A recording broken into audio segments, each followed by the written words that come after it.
Sanskrit ज्ञानामृतम channel में आपका स्वागत है। आज हम सरगधा छंद के विषय में पढ़ेंगे। सरगधा छंद एस्टेट और सीटेट के लिए एक महत्वपूर्ण छंद है। एस्टेट और सीटेट की परीक्षाओं में सरगधा छंद के अनेक रूपों में प्रश्न पूछे जाते हैं। आइए हम लक्षण पढ़ते हैं। म्रवनैर्यानां त्रयेण त्रिमुनियते युता सरगधा कीर्तितेयम्। म्रवनैर्यानां त्रयेण त्रिमुनियति युता सरगधा कीर्तितेयम्। सरगधा छंद जो होता है उसमें 3 बार यति होती है। 7 अक्षरों के बाद 3 बार यति होती है। तो हमने जो लक्षण जो लिखा है यहाँ पर, इस लक्षण में भी हमने 3 टुकड़ों में विभाजित किया गया है यति के हिसाब से। पहले जो पंक्ति है उसमें गणों के बारे में दर्शाया गया है। सरगधा छंद में कौन कौन से गण होते हैं, कितने गण होते हैं, किसके बाद कौन सा गण आता है। यहाँ पर म्रवनैर्यानां त्रयेण, म्रवनैः प्रथम यहाँ पर मैं आया है मकार। मकार का मतलब होता है मगन, और मकार के पैर में रेफ आया है, उसका मतलब होता है रगन। और फिर भय आया है, भय का अर्थ है भगन। और फिर न आता है, न का मतलब होता है नगन। मगन, रगन, भगन और नगन। आगे है यानाम त्रयेण, यानाम इसका मतलब होता है यगन। त्रयेण 3 बार, जो यगन है वो 3 बार आएगा। तो इस प्रकार यहाँ पर कुल मिलाकर 7 गण होते हैं। 7 गण कौन कौन से? मगन, रगन, भगन, नगन और 3 बार यगन। पहली पंक्ति में यहाँ पर गणों के विषय में ही बताया गया है। दूसरी जो यति है त्रिमुनि यति युता, इसमें बताया गया है कि कितने अक्षरों के बाद यति होगी और कितने बार होगी। तो पहला अक्षर आया है त्रि। त्रि का मतलब होता है 3। और मुनि, मुनि जो है आपने पता है सप्तऋषि, ये 7 सप्तऋषि होते हैं। तो इसलिए यहाँ पर मुनि का अर्थ 7 संख्या से लिया गया है, सप्त संख्या से लिया गया है। और यति, यति का मतलब होता है विराम। हमें 7 अक्षर बोलते हुए एक थोड़ा सा विराम लेंगे, तब इस श्लोक को बोलेंगे। तब युता, युता का मतलब होता समन्विता, युक्ता। अर्थात 7 अक्षरों के बाद यति लेते हुए, यानी यति विराम लेते हुए तो आगे बढ़ेंगे, इसको श्लोक को बोलेंगे। आगे तीसरी यति में लिखा है सरगधा कीर्तितेयम्। सरगधा ये छंद का नाम है। सरग माने माला होता है, जो 7 प्रकार के अक्षरों के बाद, 7 अक्षरों के बाद यति लेते हुए जो बोलेंगे, 7 अक्षरों की जो माला होगी उसको सरगधा छंद कहते हैं। कीर्तितेयम्, कीर्तितेयम्, कीर्तिता प्लस इयम्, यहाँ पर संधि बनाई गई है। ये कीर्तिता इयम्, ये संधि विच्छेद हो गया, यहाँ पर गुण संधि है।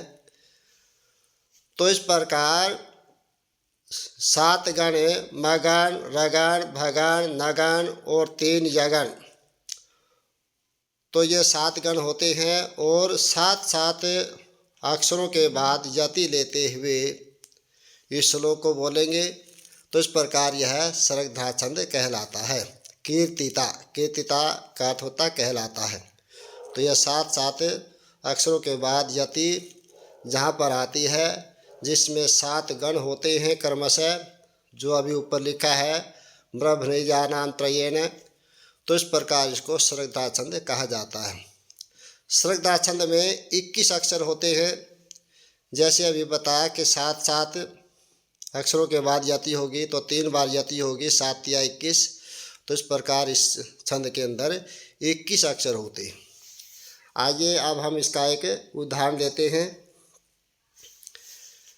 ध्याये नित्यं महेशं रजतगिरिनिभं चारुचन्द्रावतंसं रत्नाकल्पोज्ज्वलांगं परशुमृगवरा भीतिहस्तं प्रसन्नं पद्मासेनं समन्तात् स्तुतममरगणैर्व्याघ्रकीर्तिं वसानं विश्वाद्यं विश्ववन्द्यं निखिलभयहरं पंचवक्त्रं त्रिनेत्रम्। श्रद्धा छंद में एस्टेट के परीक्षाओं में प्रश्न इस प्रकार पूछे जाते हैं। जैसे पहला प्रश्न आ सकता है म्रभनैर्यानां त्रयेण। यह पंक्ति किस छंद में आती है? तो हम इसका उत्तर लिख देंगे, यह पंक्ति श्रद्धा छंद में आती है। दूसरा प्रश्न पूछा जा सकता है त्रिमुने यते युता। यह पंक्ति किस छंद में आती है? तो हम इसका उत्तर भी लिख देंगे श्रद्धा।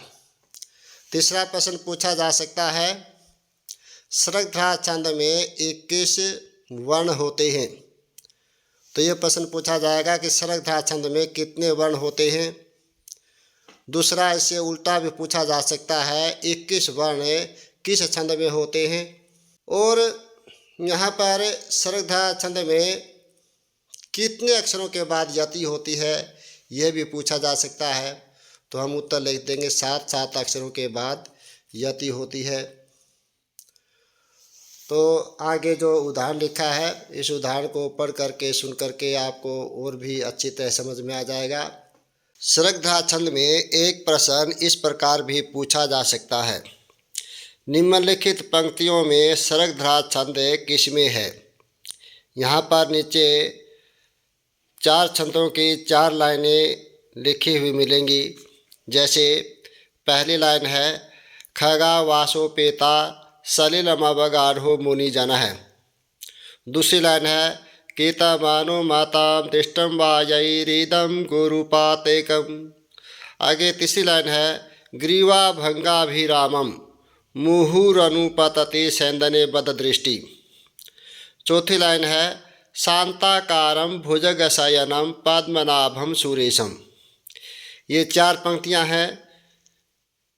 चारों छंदों की अलग अलग पंक्तियां हैं। तो अब इनमें हमने पहचान करनी है कि श्रद्धा छंद की कौन सी पंक्ति है। अब पहले तो हम इनके पंक्तियों के अक्षरों को गिनेंगे। जैसे खगा वासोपेता सलिलमवगाढ़ो मुनिजन, यहाँ पर इसमें 17 अक्षर हैं। आगे दूसरी पंक्ति है कीतमनुमतम, इसमें भी 17 अक्षर हैं। ग्रीवाभंगाभिरामम तीसरी पंक्ति, इसमें 21 अक्षर हैं। और चौथी पंक्ति शांताकारम, इसमें 17 अक्षर हैं। अक्षरों के आधार पर जैसे कि श्रद्धा छंद में बताया गया है कि 21 वर्ण होते हैं, इस हिसाब से हमारा ग जो उत्तर है वो ठीक है, ग्रीवाभंगाभिरामम, क्योंकि इसमें 21 अक्षर हैं। श्रद्धा छंद में 21 अक्षर ही होते हैं। लेकिन जो परीक्षक है वो कई बार हमें भ्रम की स्थिति में डाल देता है, धर्म संकट पैदा कर देता है। जैसे ग भाग है ग्रीवाभंगाभिरामम मुहुरनुपतति सैंदने बददृष्टि।